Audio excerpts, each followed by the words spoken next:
온유한 자는 복이 있나니 그들이 땅을 기업으로 받을 것이며.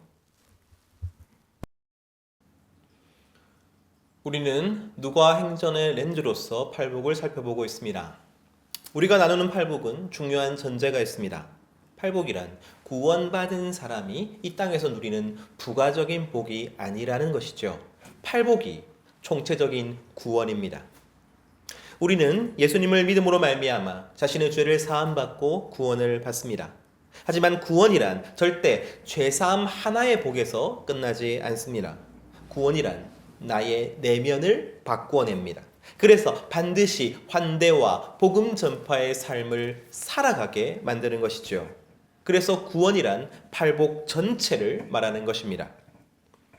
사랑하는 성도 여러분, 팔복은 이 땅에서 복받아 행복하고 풍요롭고 안전하게 살아가는 것이 목적이 아닙니다. 팔복의 결국은 천국을 간절히 소망하게 만듭니다. 왜냐하면 2번째부터 7번째까지의 복이 결국 천국에서야 온전히 이루어질 것이기 때문입니다. 그 첫 번째가 지난주 우리가 나누었던 애통하는 자가 받는 복이었죠. 이 땅은 천국이 아닙니다. 실제로 슬픔이 가득한 세상입니다. 그리고 성도 또한 이 땅에서 슬픔을 추구하며 살아갑니다. 성도는 자기 자신에 대해서는 구원의 기쁨을 누리지만 타인과 이 세상을 보면서는 슬퍼합니다. 그리고 그렇게 슬퍼하는 사람은 천국을 간절히 소망하게 되는 것입니다. 왜냐하면 진정으로 슬퍼하는 자만이 위로받을 것을 소망하기 때문이죠. 예수님께서 정말로 다시 오실 것을 간절히 기다리는 사람. 그래서 예수님의 품에 안겨서 모든 위로를 받을 그날을 손꼽아 기다리는 사람. 바로 그 사람이 진정으로 구원받은 사람인 것이죠. 오늘은 구원의 세 번째 복, 온유한 자가 받는 복에 대해서 함께 나누겠습니다. 오늘 본문을 다시 한 번 더 읽죠. 마태복음 5장 5절 말씀입니다. 온유한 자는 복이 있나니 그들이 땅을 기업으로 받을 것이며. 온유하다라는 단어를 사전에 찾아보니 성격이나 태도가 온화하고 부드럽다라고 나와 있습니다. 우리가 온유한 사람이다라고 이야기할 때 그 사람은 따뜻하고 부드러운 사람입니다. 힘을 동원하지 않고 화를 잘 내지 않고 잘 참고 양보하는 사람입니다. 성경은 바로 그러한 사람이 복이 있다라고 말합니다. 사랑하는 성도 여러분, 하지만 이 땅에서 온유하기가 참 쉽지 않습니다. 이 땅에서 성공하기 위해서 어떤 성품을 가지는 것이 유리할까요? 진취적이고 열정적이고 조금은 공격적인 사람. 다시 말해 온유하지 않은 사람이 더 유리하지 않겠습니까? 게다가 이 세상은 우리를 온유하지 못하도록 하지요. 사람이 좀 물러 보이면 이 세상은 그 사람을 우습게 여깁니다. 무례하게 대하기도 하고 공격적으로 대하기도 하지요. 특히 우리를 의도적으로 공격하고 피해를 입힐 때 우리는 당연히 분노하게 됩니다.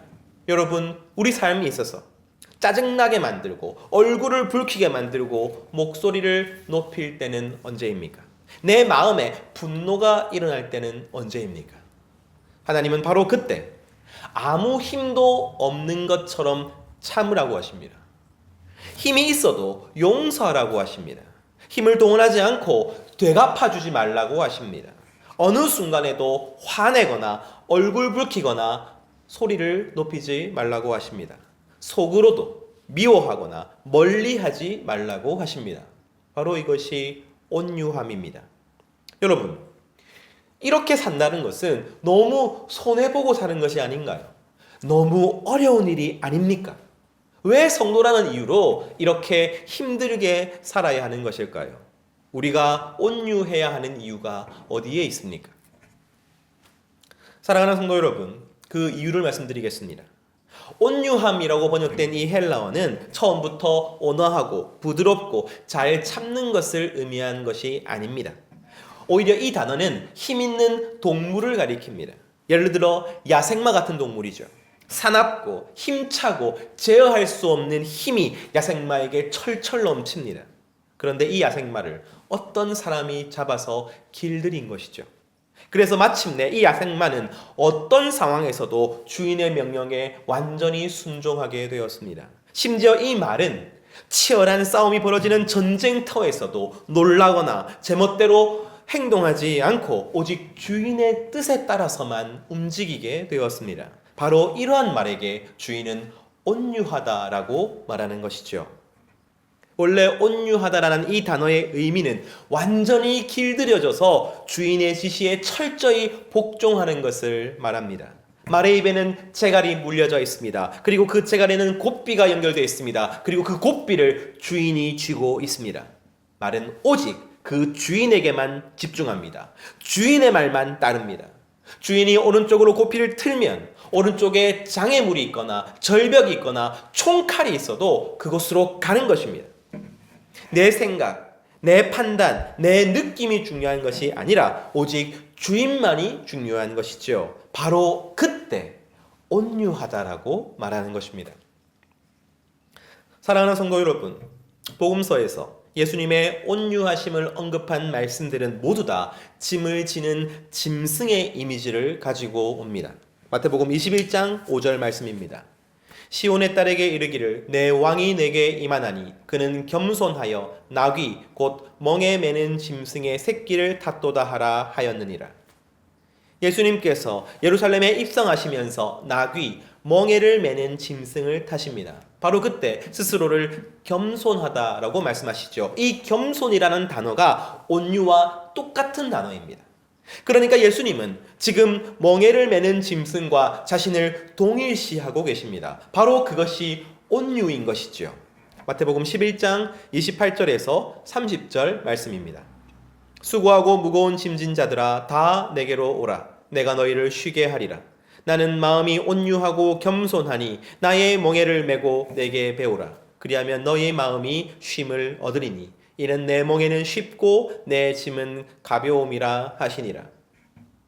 수고하고 무거운 짐진 자들에게 예수님은 나의 멍에를 메고 나를 배우라고 말씀하십니다. 마치 소처럼, 말처럼, 나귀처럼 예수님은 멍에를 메셨고 그것이 온유였습니다. 온유란 내게 씌워진 멍에를 잡은 나의 주인의 마음대로 사는 것입니다. 나의 주인의 뜻대로 사는 것입니다. 바로 이것입니다. 성경이 말하는 온유란 원래는 내 곱비를 쥐고 있는 주인에게 복종하는 것입니다. 내 멍에를 잡고 있는 주인에게 집중하는 것입니다. 그래서 주인의 생각이 내 생각이 되고 주인의 느낌이 내 느낌이 되고 주인의 뜻이 내 뜻이 되는 것입니다. 그렇다면 왜 온유가 온화하고 부드럽고 잘 참는 것을 의미하게 되었습니까? 바로 우리 하나님께서 온화하고 부드럽고 잘 참으시기 때문이죠. 우리가 온유해야 하는 이유는 그것이 옳거나 그것이 이롭기 때문이 아닙니다. 우리는 우리의 주인 되신 하나님의 그 생각과 느낌과 뜻을 똑같이 따라가야 하는 존재인데 하나님의 생각과 하나님의 느낌과 하나님의 뜻이 온유하신 것이죠. 하나님은 진정 온유하신 분이십니다. 생각해 보십시오. 이 땅에서 얼마나 많은 죄가 날마다 벌어지고 있습니까? 얼마나 많은 사람들이 하나님이 없는 것처럼 살아가고 그의 성령을 거스르고 그의 아들을 멸시하고 있습니까? 하나님은 그 모든 죄인을 박살내어서 지금 당장이라도 지옥으로 떨어뜨리실 수 있습니다. 하지만 그럼에도 불구하고 하나님은 온유하셔서 그 누구도 멸망하는 것을 원치 않으십니다. 하나님은 노를 참으십니다. 하나님은 오래오래 참으십니다. 미워하지 않으시고 무시하지 않으시고 멀리하지 않으십니다. 우리 주인이신 하나님은 실로 온유하신 분이십니다. 그러기에 우리도 온유해야 하는 것이죠. 사랑하는 성도 여러분, 우리와 함께 계신 하나님을 의식하며 사십시오. 그러면 함부로 화내고 함부로 짜증내고 함부로 미워할 수 없습니다. 왜냐하면 하나님께서 모두 보고 계시고 모두 듣고 계시기 때문입니다. 그리고 그 하나님께서는 우리의 주인 되신 하나님께서는 그 모든 것을 합력하여 선을 이루어 내실 것입니다. 나의 영혼을 지키시고 인도하여 주실 것입니다. 주님께서는 우리를 온유하심으로 용서하셨고 받아주셨고 사랑해 주셨습니다. 그와 똑같이 우리도 온유로 용서하고 받아주고 사랑해야 마땅한 것입니다. 온유하신 주님 때문에 우리가 온유해야 하는 것이죠. 그런데 여러분, 이러한 가정을 해봅시다. 만약에 하나님께서 친절하지 않으시다면 어떻습니까? 하나님께서 어떤 일을 보시고 혹은 어떤 사람을 보시고 화를 내시거나 분노하신다면 어떻습니까? 우리는 어떻게 해야 합니까? 온유란 하나님의 생각이 내 생각이 되고 하나님의 느낌이 내 느낌이 되는 것이라고 하였습니다. 그러므로 하나님께서 분노하신다면 우리도 분노해야 합니다. 하나님께서 화를 내신다면 우리도 화를 내야 합니다. 그것이 진짜 온유입니다. 그리고 실제로 성경에는 하나님께서 분노하시고 짜증내시고 대항하시고 심판하셨던 것 두 가지가 나옵니다. 그래서 우리도 이 두 가지에 대해서는 똑같이 분노하고 대항하고 싸워야 하는 것입니다. 그것이 온유함인 것입니다. 그렇다면 그 두 가지는 무엇입니까? 첫 번째는 모세가 잘 보여줍니다. 민수기 12장 3절 말씀입니다. 이 사람 모세는 온유함이 지면의 모든 사람보다 더하더라. 하나님은 모세를 보고 이 세상에서 가장 온유한 사람이라고 평가하셨습니다. 그는 실로 화를 내지 않고 부드럽고 잘 참는 사람이었죠. 하지만 그것이 모세의 전부가 아니었습니다. 출애굽기 32장 17절에서 19절 말씀입니다. 여호수아가 백성들의 요란한 소리를 듣고 모세에게 말하되 진중에서 싸우는 소리가 나나이다. 모세가 이르되 이는 승전가도 아니요 패하여 부르짖는 소리도 아니라 내가 듣기에는 노래하는 소리로다 하고 진에 가까이 이르러 그 송아지와 그 춤추는 것들을 보고 크게 노하여 손에서 그 판들을 산 아래로 던져 깨뜨리니라. 이스라엘 백성들이 금송아지를 만들고 우상 숭배를 하자 모세는 분노에 휩싸입니다. 그는 십계명 돌판을 던져서 깨뜨려 버립니다. 그리고 금송아지를 때려 부셔서 완전히 가루로 만듭니다. 우상 앞에서 먹고 마시며 춤추던 사람 3,000명을 죽여버립니다. 그는 소리치며 화냈습니다. 질책합니다. 공격합니다. 죽입니다. 분노합니다. 그러나 모세는 그 순간에도 온유한 사람이었습니다. 왜냐하면 바로 그때 모세는 자기의 고삐를 쥐고 계신 하나님께 집중하고 있었기 때문입니다. 사랑하는 백성들이 자신을 배신하고 영적인 음행을 저지르는 것을 너무나도 고통스러워하시는 하나님의 마음이 바로 자신의 마음이 되어 있었기 때문입니다. 그래서 우상 숭배를 견딜 수 없어 하시는 하나님, 우상 숭배를 미워하시고 분노하시는 하나님과 똑같이 반응하였던 것입니다. 사랑하는 성도 여러분, 우상 숭배 앞에서는 분노하는 것이 참된 온유인 것입니다. 그리고 온유한 자가 분노해야 할 두 번째를 나누겠습니다. 이 땅에서 누구보다 온유하신 분은 사실 예수님이시죠. 앞서 예수님 스스로 당신을 온유하다고 말씀하셨습니다. 하지만 마태복음 21장 12절에서 13절 말씀입니다. 예수께서 성전에 들어가사 성전 안에서 매매하는 모든 사람들을 내쫓으시며 돈 바꾸는 사람들의 상과 비둘기 파는 사람들의 의자를 둘러 엎으시고 그들에게 이르시되 기록된 바 내 집은 기도하는 집이라 일컬음을 받으리라 하였거늘 너희는 강도의 소굴을 만드는도다 하시니라. 성전에서 장사하는 사람들을 내쫓으시는데 예수님은 화를 내셨습니다. 상을 뒤집어 엎고 돈을 쏟아버리고 재칙으로 사람들을 때리셨습니다. 아마 욕도 하셨을 것입니다. 그러나 예수님은 그때조차 온유하셨습니다. 왜냐하면 예수님의 분노는 하나님의 분노를 그대로 대변하고 있었기 때문입니다. 내 기질대로, 내 생각대로, 내 느낌대로 행동하는 것이 아니라 하나님의 분노를 드러내고 있었기 때문입니다. 그런데 그렇게 분노하신 이유가 무엇입니까? 바로 다음 절 마태복음 21장 14절 말씀입니다. 맹인과 저는 자들이 성전에서 예수님께 나아오매 고쳐주시니 분노하고 소리치고 때리고 상을 뒤엎으며 장사치들을 내쫓으신 다음에 예수님은 바로 그 자리에서 맹인과 저는 자들을 고쳐주십니다. 그 자리는 바로 성전이었습니다. 맹인과 저는 자들은 유대 사회에서는 부정한 자 취급을 받아서 성전에 들어오지 못했습니다. 사랑하는 성도 여러분, 유대인으로 태어났는데 가장 비참한 일이 무엇인지 아십니까? 그것은 성전에 들어가지 못하는 것입니다. 내가 앞을 못 보고 내가 걸음을 제대로 못 걷는 것은 내가 죽으면 해결되는 문제입니다. 천국에 가면 되는 문제입니다. 하지만 성전에 들어가지 못한다는 것은 내가 하나님께 예배 드릴 수 없다는 것이고 거룩한 자가 아니라는 것이고 부모나 자신이 죄를 저지르고 있다는 의미입니다. 그래서 부정한 채로 살다가 부정한 채로 죽어야 한다는 의미입니다. 그야말로 육적으로, 사회적으로, 영적으로 소외된 약자이죠. 그런데 바로 그러한 자들을 그렇게 소외시켜 놓고 성전에서 장사하고 있는 것입니다. 자신의 배를 불리고 있는 것입니다. 바로 그 모습을 보고 예수님은 강도의 소굴이라고 말씀하시며 분노하셨던 것이죠. 사랑하는 성도 여러분, 구약에서는 많은 이방 민족들이 나옵니다. 그들은 당연히 하나님을 믿지 않았고 이스라엘과 전쟁을 치르기도 하였습니다. 하지만 하나님은 그들을 미워하지 않으십니다. 오히려 그 민족들에 대한 안타까운 마음, 애정을 드러내시기도 하였죠. 하지만 단 한 민족만은 예외입니다. 하나님은 그 민족을 미워하십니다. 저주하십니다. 그래서 남김없이 다 죽여버리고 싶어 하십니다. 바로 그 민족은 아말렉입니다. 그리고 그 이유가 있습니다. 아말렉은 출애굽 때 이스라엘이 광야를 행진할 때 뒤에 처진 사람들, 다시 말해 늙고 병들고 어린 이들을 공격하여 죽인 민족입니다.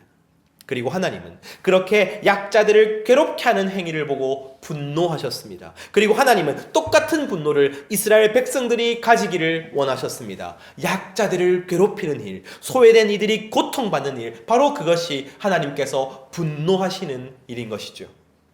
바로 이 두 가지, 우상 숭배와 약자가 고통받는 일에 대하여 화내고 분노하고 짜증내고 가만히 기다리지 못하는 것, 바로 그것이 온유함입니다.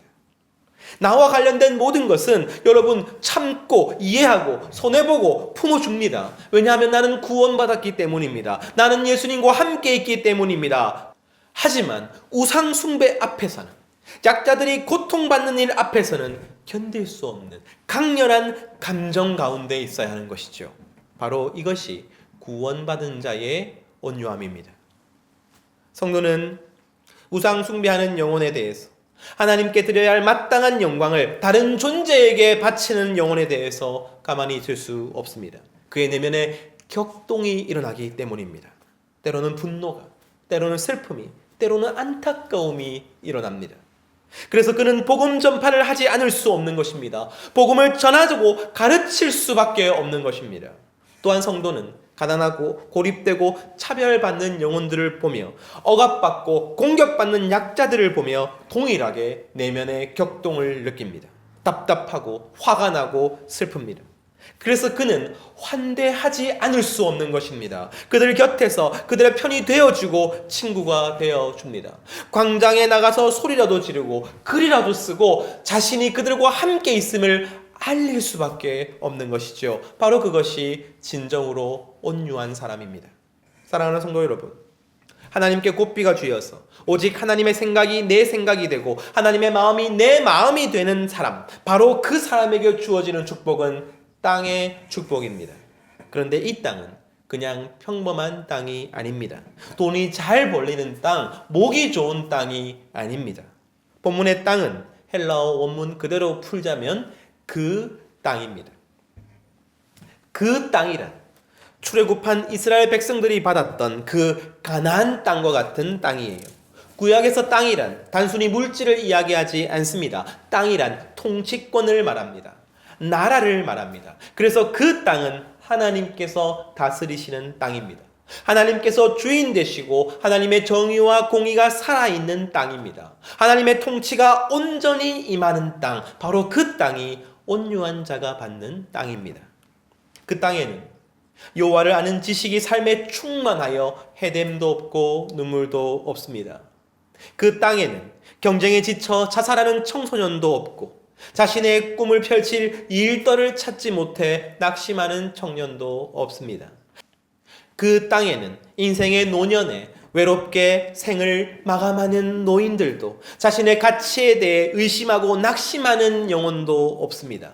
그 땅에는 가진 재능과 적성을 따라 스스로의 존엄을 인정받으며 일할 수 있습니다. 그 땅에는 권력과 폭력과 거짓으로 타인을 억누르고 착취하지 않으며 오직 진리와 배려로서 공존합니다. 이러한 땅을 우리가 무엇이라고 부릅니까? 여러분, 천국이라고 부르는 것이죠. 그 땅은 예수님께서 다시 오셔야 비로소 우리에게 주어질 것입니다. 그래서 그 땅은 우리가 바라보는 소망이 되는 것이죠. 하지만 바로 지금, 바로 여기서 하나님은 우리에게 또한 땅을 맡기십니다. 그 땅은 우리의 학교이고 직장이고 가정이며 우리가 만나는 사람이며 관계입니다. 우리는 그 가운데 하나님의 통치가 임하시도록 그 땅, 천국에 가까워지도록 하는 소명을 받은 것입니다. 다른 것이 아니라 오직 온유함으로써 말이죠. 지금 이 세상은 하나님을 거역하고 욕망과 이기심 가운데에 죄로 가득합니다. 그러나 하나님은 이 세상을 포기하지 않으십니다. 이 세상에서 살아가는 영혼들을 불쌍히 여기십니다. 그래서 성도를 통해서 하나님 나라가 이 땅에서 이루어지기를 원하십니다. 그 성도는 다른 것이 아니라 하나님의 기쁨이 내 기쁨이 되고 하나님의 분노가 내 분노가 되는 사람을 가리킵니다. 온유한 사람을 가리킵니다. 바로 그 온유한 사람에게 땅을 주시고 땅을 약속하신 것이죠. 사랑하는 성도 여러분, 오늘 우리에게 주신 땅을 떠올려 보기 원합니다. 나의 가정, 나의 학교, 직장, 나의 모든 인간관계 가운데 나는 무엇에 화내고 있습니까? 어떤 상황에서 분노하고 있습니까? 나는 과연 온유합니까? 우리가 다른 것이 아니라 오직 우상 숭배와 약자들이 고통받는 일에만 견딜 수 없어 하기를 소원합니다. 예수님 때문에 용서하고 예수님 때문에 사랑하지만 또한 예수님 때문에 분노하고 견딜 수 없어 하는 우리가 되기를 간절히 소원합니다. 바로 그때 우리의 삶이 바로 그 땅이 되어 가는 것입니다. 그 땅에 가까워져 가는 것입니다. 예수님이 오실 때까지, 다시 오실 때까지 우리는 그렇게 그 땅을 만들며 일구며 살아가게 되는 것이지요. 그 땅이 어서 우리에게 오기를, 그리고 우리의 삶의 현장이 바로 그 온유함이 드러나는 곳이 되기를 간절히 소망합니다.